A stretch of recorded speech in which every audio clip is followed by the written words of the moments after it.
বর্তমানে আমরা রয়েছি টেমি টি গার্ডেন, যা সাউথ সিকিমে অবস্থিত। 1969 সালে সিকিমের সর্বশেষ রাজা পালডেন থন্ডুপ নামগিয়েল এটি প্রতিষ্ঠা করেছিলেন। এই চা বাগানের একটি নেম প্লেটে তার নামও আমরা দেখতে পেয়েছি।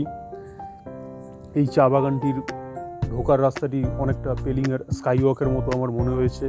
এই চা বাগানটির অসাধারণ সৌন্দর্য, পাইন গাছের সারি, তার পাশ দিয়ে রাস্তা, সেই রাস্তা দিয়ে পর্যটকদের গাড়ি অনবরত চলাফেরা করছে, দূরের পাহাড় মেঘে ঢাকা, সব মিলিয়ে এক অসাধারণ সৌন্দর্য যা ভাষায় বর্ণনা করা যায় না। এবং এই সৌন্দর্য পর্যটকদের অবশ্যই এই চা বাগানের দিকে আকৃষ্ট করে।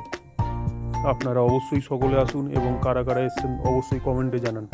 পর্যটন শিল্প সিকিমের অন্যতম বড় শিল্প, আর সিকিমের রাজ্যের কঠোর পরিশ্রমী বাসিন্দাদের দিকে আপনারাও সহযোগিতার হাত বাড়িয়ে দেবেন।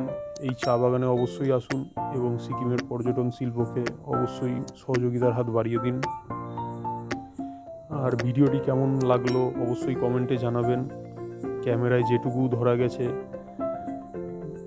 তা দেখালাম, কিন্তু সরাসরি দেখলে আপনাদের এই চা বাগানটি আরও সুন্দর মনে হবে।